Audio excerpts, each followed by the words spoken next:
This is called the graveyard shift, you know that. This is when everybody falls to sleep. And to try and get information at 5 o'clock in the afternoon is impossible. But we're going to talk about the bag, so I just ask one favor. Anybody next to you falls asleep, just jab your elbow into him. There's no red card, just wake him awake so we can get the bag going. Okay. I always like it when people clap before, because they never clap afterwards. So thanks very much, okay? Right. This is the FIFA Medical Emergency Bag. It was put together by 9 people involved in football from across the world. And the idea to have this bag was because everybody had their own bag. And some put in this and some put in that. There was no standard. There was no consistency. So we wanted to put something together that everybody could say, okay, what do we need? And so we put a bag together that's got a whole lot of things in. Below that, nobody should go. This is made for the world because football is covered in the world. You can put more than that, but you should not put less than that in this bag. And this bag is made for sudden cardiac arrest, for anaphylaxis, for exercise-induced bronchospasm, for convulsions and seizures, for hypoglycemia, for heat stroke, okay, for fractures. It's made for those life-threatening conditions that you need to be able to start treating the player in the first 30 minutes before everybody can come. Right. So we got a bag. We took this particular bag itself because it's a very good bag. It's a comfortable bag. It's got good straps over your shoulder. It's got a belt that kind of goes around so it doesn't fall off. And if you have a look at all the photographs taken in Brazil during the World Cup of people going onto the field, they always had the bag. And there was always one poor man who always carried the same bag. So, right, which shows that you can do that. Okay? In the front, there's always been the AED, okay, which is here. It's easy to see. Okay, it says exactly what it is. Be careful, those people in French know what I'm talking about. It's a DEA, right? Different language, so be careful that you know it. But that's why we use this. I want to show you one thing which is important in case you haven't seen it yet. Okay, and that is the batteries that you have in this. And people ask, why do we use this device? Because the batteries are at the back.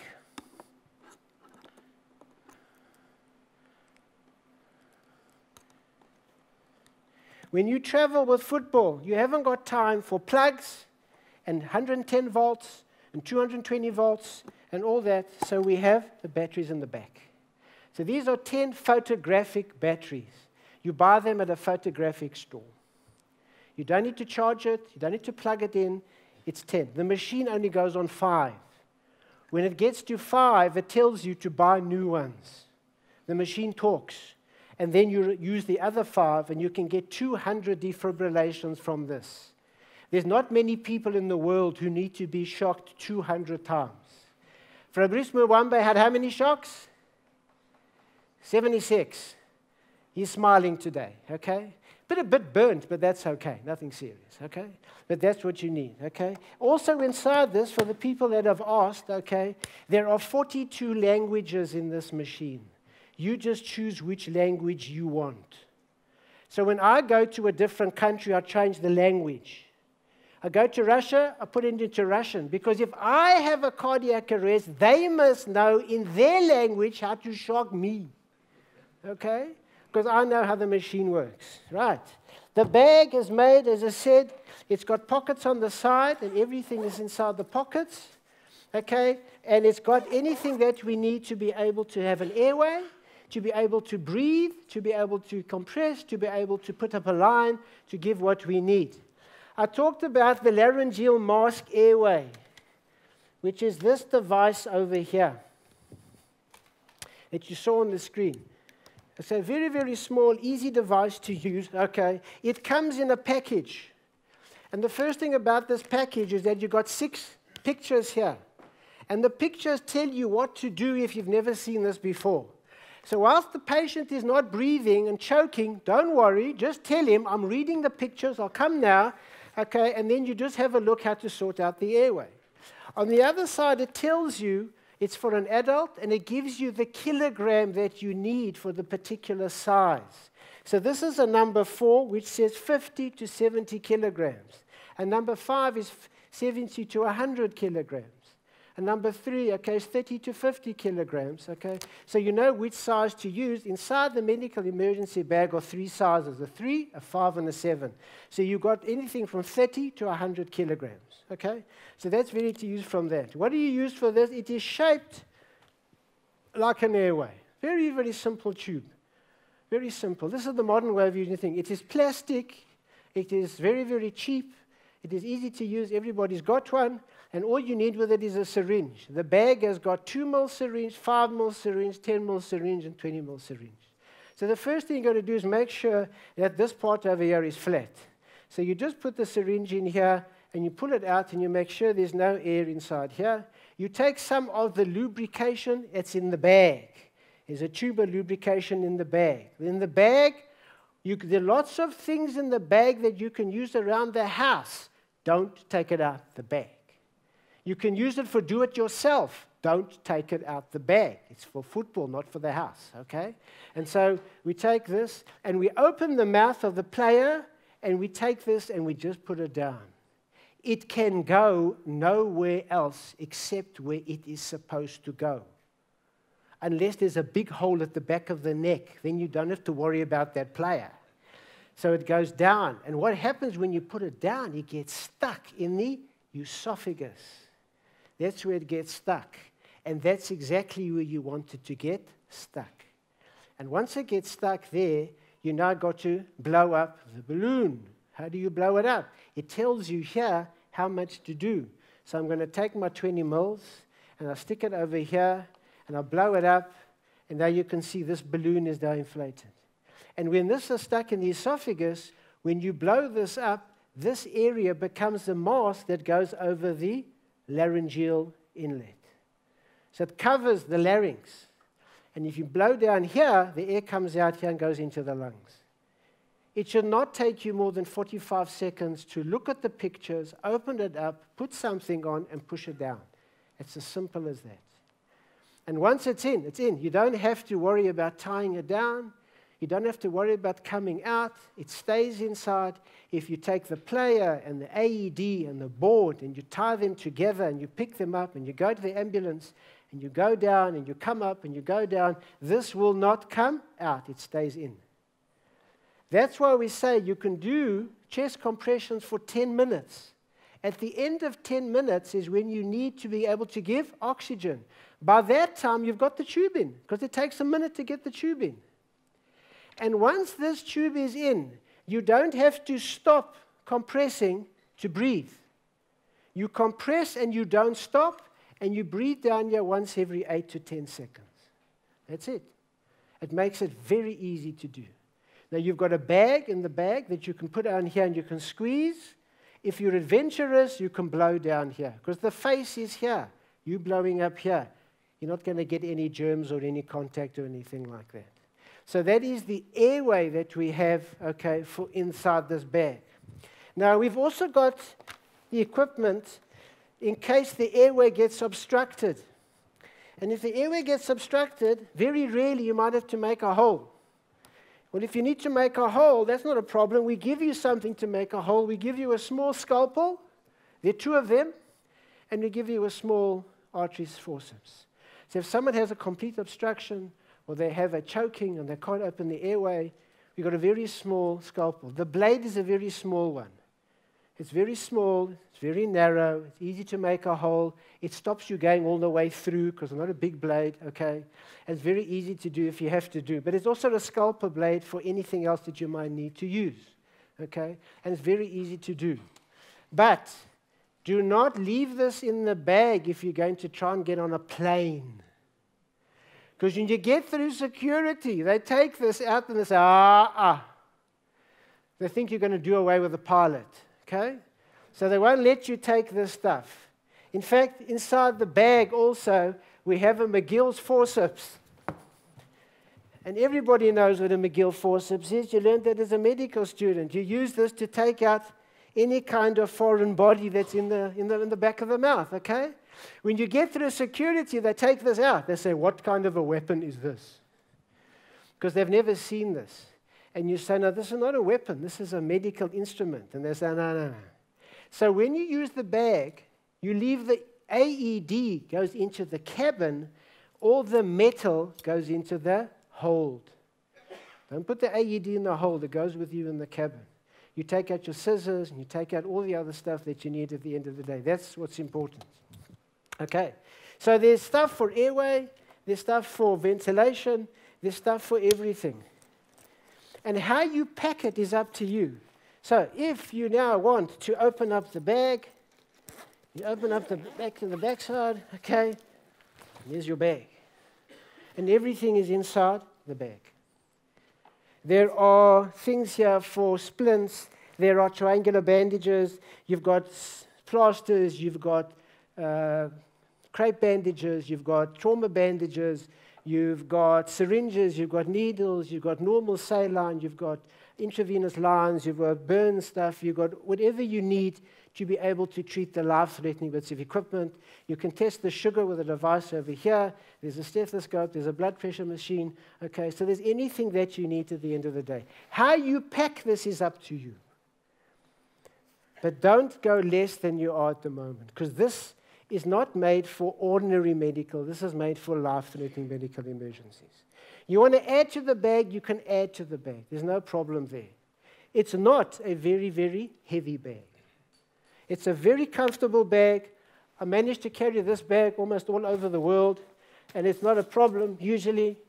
I don't have a problem getting this through customs. I don't have a problem getting it through security, okay, because they know about it. Inside the bag also, you need a pen so that you can write on it, and you need two other things. One is a letter with a letterhead that you can write a letter to the hospital if you send your player to the hospital. If you're going to treat and you're going to send your player to the hospital and you don't go with, okay, so we had the English team, the very first patient we had in Manaus at 6 o'clock when England played Italy was the physiotherapist. He got his foot caught in a gutter. He'd had a complete, okay, dislocation, fracture dislocation of his ankle. We kind of pulled it right on the field, and we send him off to hospital. You've got to write a note what you found, what you did, so you can send the player off if you're not going yourself. The second thing that we have inside the bag is a list of the contents of the bag. And there's quite a few things that you will have in the bag. It's 2 full pages of equipment.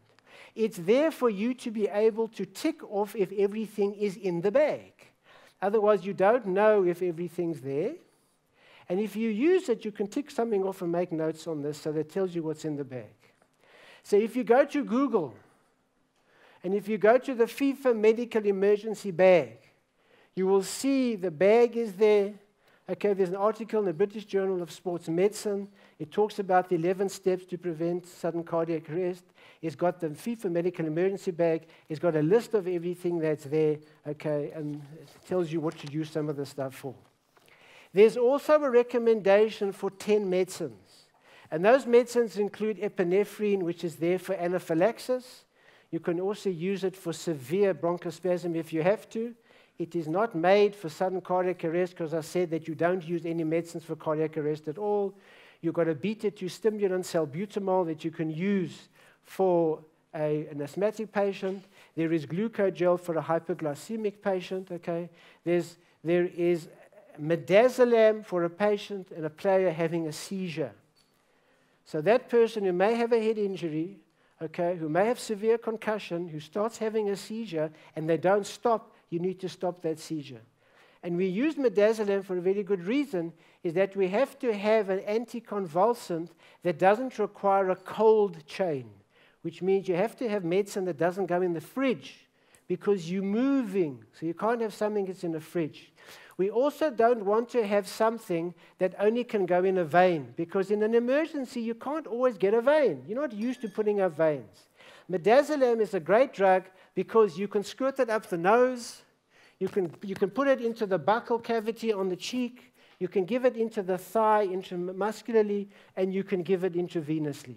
You can also give it rectally, but I don't advise that you do that. Unless you want your picture on the front page of the newspaper, okay, for all sorts of funny reasons, and someone's going to get you with a picture sticking this thing up somebody's rectum.